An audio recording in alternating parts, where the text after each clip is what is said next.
Hi అండి, మరొక వీడియోతోటైతే మీ ముందుకు వచ్చేసాను. ఈరోజైతే నా గార్డెన్లో హార్వెస్ట్ వీడియో అండి. ఈరోజు హార్వెస్ట్ చేసేది మొత్తం ఆకుకూరలేనండి. ఇప్పుడు మీకు చూపిస్తున్నది పాలకూర. పాలకూర చూసారా ఎంత ఫ్రెష్గా ఉందో. ఈ పాలకూర అయితే ఇప్పుడు హార్వెస్ట్ చేసుకోవట్లేదండి, ఇంకోసారికి. ఇప్పుడు మనం ప్రస్తుతం హార్వెస్ట్ చేసేది తోటకూర, గల్జేరాకు. ఇప్పుడు మీరు చూస్తుంది తోటకూర మొక్క అండి. ఇది ఒక్కటే ఎంత పెద్దగా ఉందో చూడండి, లేతగా ఉంది, ఇంకా ముదరలేదు, చాలా ఫ్రెష్గా ఉంది. ఇంట్లోనే ఎలాంటి రసాయనాలు ఉపయోగించకుండా పెంచుకున్న ఈ తాజా ఆకుకూరలు కోయడం చాలా ఆనందంగా ఉంటుంది. అవసరమైనంత మాత్రమే కోసుకుంటే మళ్ళీ కొత్తగా చిగుర్లు వచ్చి మరోసారి హార్వెస్ట్ చేసుకోవచ్చు. ఇప్పుడు చూపిస్తున్నది గల్జేరాకండి. ఇది చాలామందికి తెలియదు. ఇది రోడ్డు సైడు అట్లా ఖాళీ ప్లేసెస్లో కూడా ఇది మొలుస్తుంది. ఇది చాలా హెల్త్కి మంచిదండి, చాలా బెనిఫిట్స్ ఉన్నాయి. ఇప్పుడు కోసే కుండీలో ఈ బ్లాక్ టబ్లో తోటకూర కూడా ఉందండి. యాక్చువల్లీ తోటకూర విత్తనాలు అయితే వేసాము. ఆ తోటకూర విత్తనాలకు వేసిన ఎరువులో ఈ గల్జేరా మొక్కలు వచ్చినాయండి. ఇదైతే కిడ్నీలో స్టోన్స్ ఉన్న వాళ్ళకి కూడా ఇది తింటే ఆ స్టోన్స్ అనేది కరుగుతాయంటండి. దాంట్లోనే గోంగూర మొక్క కూడా ఉంది చూడండి. ఇప్పుడు కోసేదంతా గల్జేరాకు, తోటకూర అండి.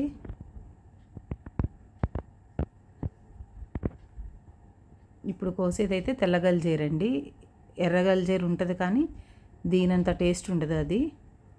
చూడండి, పక్కన ఉన్న చిన్న బకెట్లో కూడా తోటకూర అయితే ఉంది చూడండి. మనం పెద్ద పెద్ద వెజిటేబుల్స్, పెద్ద పెద్ద ఫ్రూట్స్ ఏం పండించుకోవాల్సిన లేదండి. టెర్రస్ గార్డెన్లో ఇలాగా లీఫీ వెజిటేబుల్స్ పండించుకుంటే మనం బయట రసాయనాలు వాటిలో ఎరువులు వేసే వాటికన్నా మనం ఇంట్లో పండించుకుంటే చాలా ఉపయోగంగా ఉంటుంది. ప్లస్ హెల్త్కి మంచిదండి.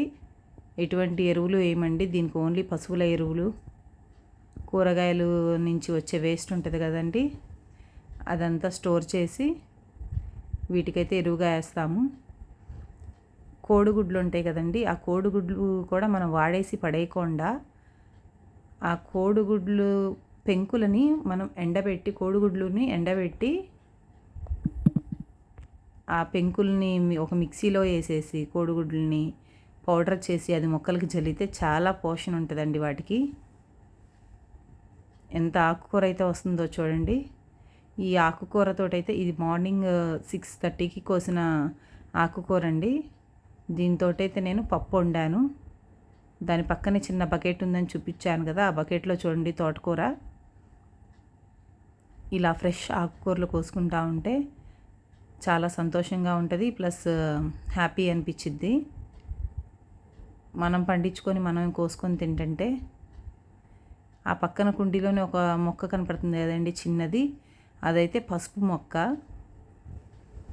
ఇదివరకు పసుపు కూడా ఇదివరకు ఈ వీడియోలోనే మీకు నా ఛానల్లోనే ఆల్రెడీ నా గార్డెన్ మొత్తం చూపించుకుంటా, నా ఛానల్లో ఏం జరిగింది అని చెప్పి ప్రీవియస్ ఛానల్లో అని చెప్పాను కదండి.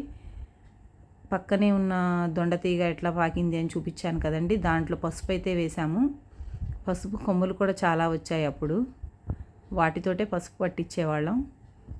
అదిగోండి ఆకుకూర చూడండి ఎంత వచ్చిందో.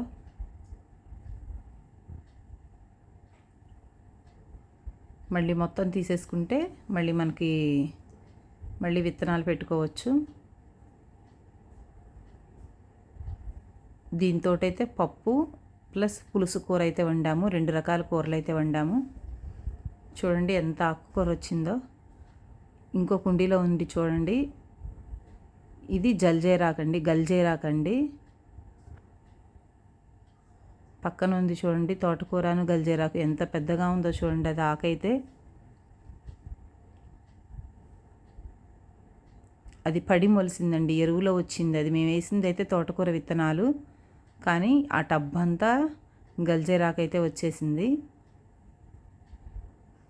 పిచ్చి మొక్కలు ఉంటే అవి కూడా పీకేస్తున్నారు.